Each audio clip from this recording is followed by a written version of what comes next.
Hey, Friendo, Steve here. And Larson. And on today's Going In Raw news brief, one AEW star gets his name back and another AEW star is injured. But first, are NXT stars exempt from the Twitch ban? Larson, what's in the news? So, while several main roster talents such as AJ Styles, Mia Yim, Cesaro, and others have suspended their Twitch streaming activities, quite noticeable, NXT's Adam Cole, the Chugs, has not. And now we might have an answer as to why Sean Ross Sapp on yesterday's Listin' Ya Boy podcast said that while main roster talents have to take their Twitch channels down, NXT is exempt for now. Yet he didn't know why that was, though he did mention that obviously NXT talents are not making the money that main roster talents are. He didn't necessarily offer that as an explanation, just mentioned it. But that could perchance have something to do with it. Yeah. I mean, there is, and I kind of wonder if, I'm going to check right now and see if A to Z on YouTube is on. I wonder. Can't be live. I wonder if, yeah, they're not. I don't know. I mean, Paige seemingly is just defying the order. She has been open about that. Yeah. I wonder if Alistair and Zelina, they might have, I mean, you never know. Some of these people might actually surrender their channels if it allows them to continue to stream. Maybe if they if they did the financials and said, well, we're signed for 5 years. If WWE has said, well, while you're with us, your Twitch channel, and if they did the financials on it, it was like, well, it works better for us than not. I don't know. I mean, I don't know if part of the thing is if those who suspended, because we haven't, I don't, as far as I know, heard about this specifics. Those who suspended their Twitch channels were faced with a choice: either you're with us or you have to cancel. You have to suspend. You have to stop doing it. We just don't know if that's the case, or if it was a thing where WWE told everybody, put the brakes on it. Once we get our own thing up and running, then we'll reevaluate. We just don't know the backstage comings and goings, the particulars of all that. Yeah. So, Paige has been pretty upfront, saying, I'm just going to do it. Mm-hmm. And if they fire her, they fire her. Yeah. She'll at least still have her Twitch channel then. Yeah, which, is plenty. As far as, like, the last we heard about Alistair and Zelina was they were going to have a conversation at, I believe, last Friday's SmackDown. Right. That's what he said. He anticipated a conversation was going to be had. As far as I don't know if he's commented on it subsequently, because I know they've streamed since then. Yeah, I don't know. I don't know if it's a situation where Zelina's like, Paige is still doing it. I'm going to still do it until either they just absolutely positively tell me to stop or they fire me. I just don't know. Don't know. So, yeah, this is kind of, I was just sort of curious about this. Forbes had done, I think they do this every year. They look at what WWE wrestlers make, their salaries. Mm-hmm. I have no idea how accurate that info is. I have no reason to believe that they're making it up out of thin air. So obviously they have some sort of, system in place to at least guesstimate to do a list like that. Otherwise, I doubt they'd do it.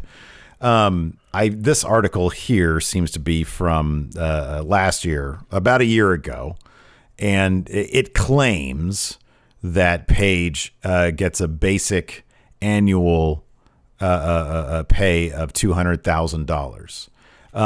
Comparatively speaking, if the Forbes thing is correct, that's actually a pretty big chunk compared to some of the other women's divisions, competitors there, performers rather. However, 3 times that on Twitch. However,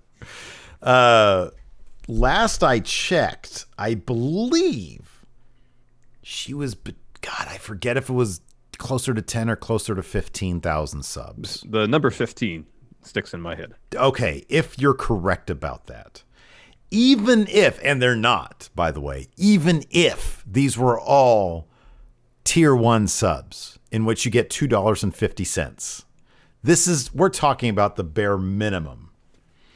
We're talking about $37,500 a month. So about $400,000 annually. Yeah.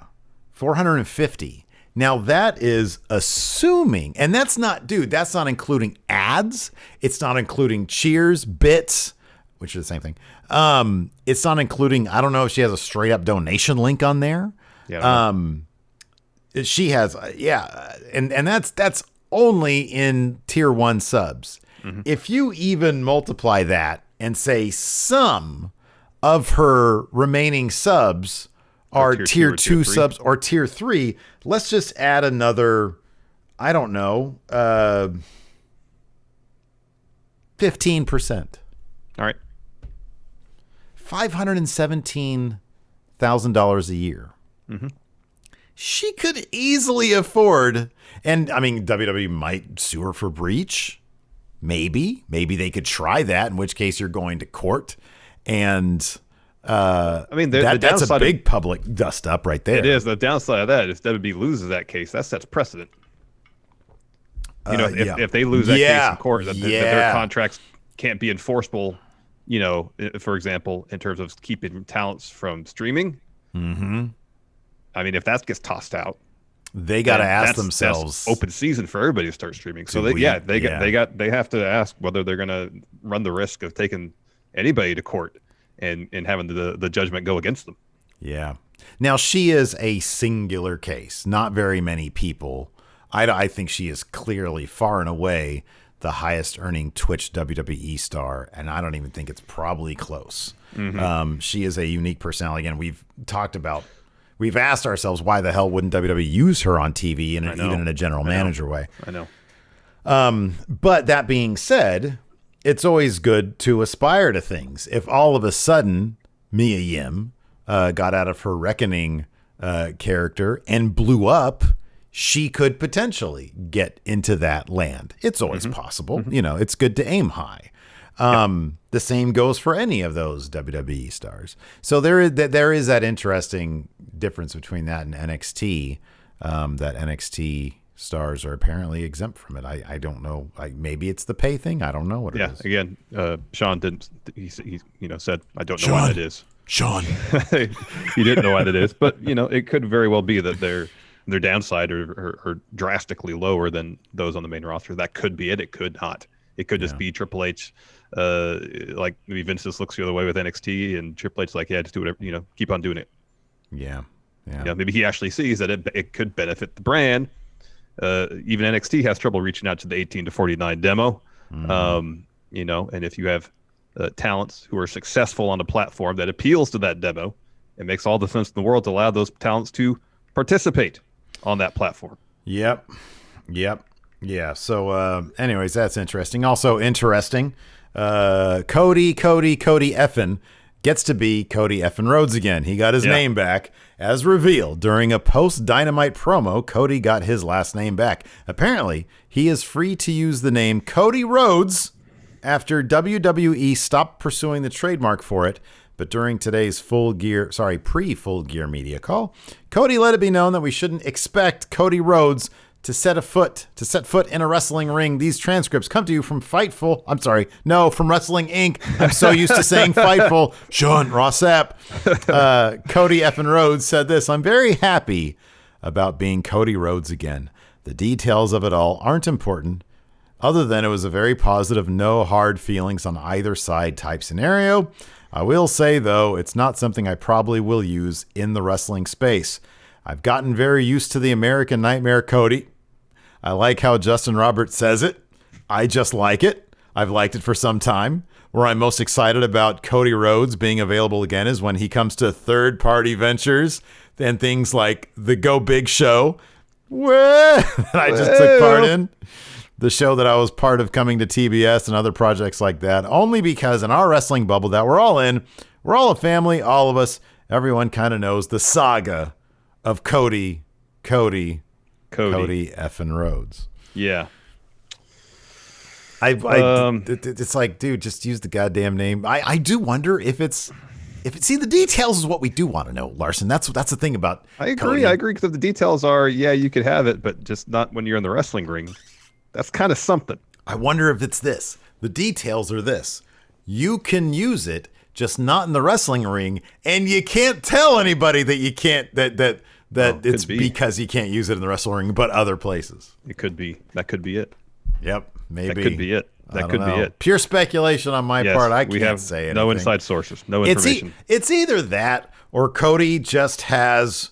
I mean, it might be a little bit of defiance. Like, hey, I got my name back. Things are good. I don't need to change it. Well, it could also be as something as simple as I established Cody outside of WWE. Yeah. You know, so I'm not going to lose this property that I created. Cody Rhodes, you know, I know, it's the name, you know, that he was bequeathed because his dad. But you can still say the character of Cody Rhodes was a WWE construct. Psychologically, there could be. I mean, you know, there could be something to that. You know, there absolutely. You know, Jordan tried to come back as number 45. That didn't work. So he went back to number 23. But Cody has found a lot of success, the most success in his life as simply Cody. Maybe there is a psychological, you know, if Jordan hadn't, if Jordan came back and immediately won the championship, maybe he would have continued being 45. You know why he chose 45? Don't tell me. I did. What was it? This is brother's number. Ah, okay. I figured it was something like that. Either that or use it in high school or something like that. Anyways, talking about AEW Full Gear, one of the biggest matches on the card might be in danger. Not really. No, Larson. There's no news that it's in danger. Well, when I read this, I'm like, this dude's going to do this match with this injury? Get out of here. Go ahead. What is He's this? He's had a match on Wednesday with this injury. Anyways, Matt Jackson has been running this leg injury gimmick the last couple of weeks following an attack at the hands of FTR. But according to Wrestling Observer's Brian Alvarez, it's because Matt is dealing with a legitimate leg injury he apparently suffered during that pretty cool Young Bucks Falls Count Anywhere match against Butcher and the Blade like a month and a half ago. This is what Alvarez had to say. Quote, the story with Matt is he has a partially torn MCL and a thinning of the ACL, which is considered a slight tear, and that's why they're doing the ankle gimmick. So he has a legitimate injury, and I guess he's been rehabbing it, and I guess they figure they could do the match. So basically the story is he's just selling the ankle the whole time. So we double check where the MCL is. So, of course, the ACL is the ligament that goes through the center of the knee that provides stability back and forth. Jeez, dude. Is there, I mean, look, man, you usually pay closer attention to medical stuff than I do. Isn't there like a distinct risk that he can mess this thing up even more? Can a partial tear lead to like a super tear? Completely. And a thinning leading to like a super thinning?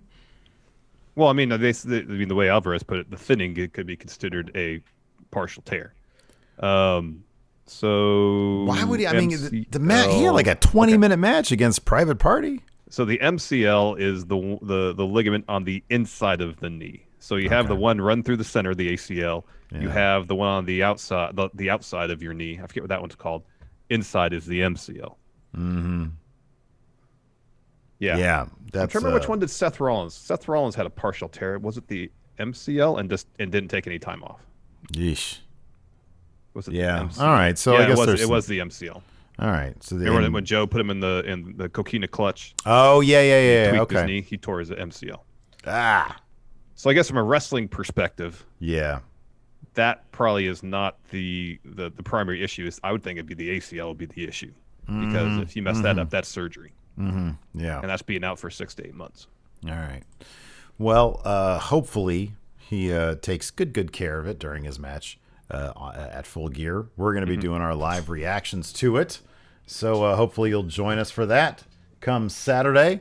Thanks to everybody for hanging out. We appreciate it. Until next time, we'll talk to you later. Goodbye.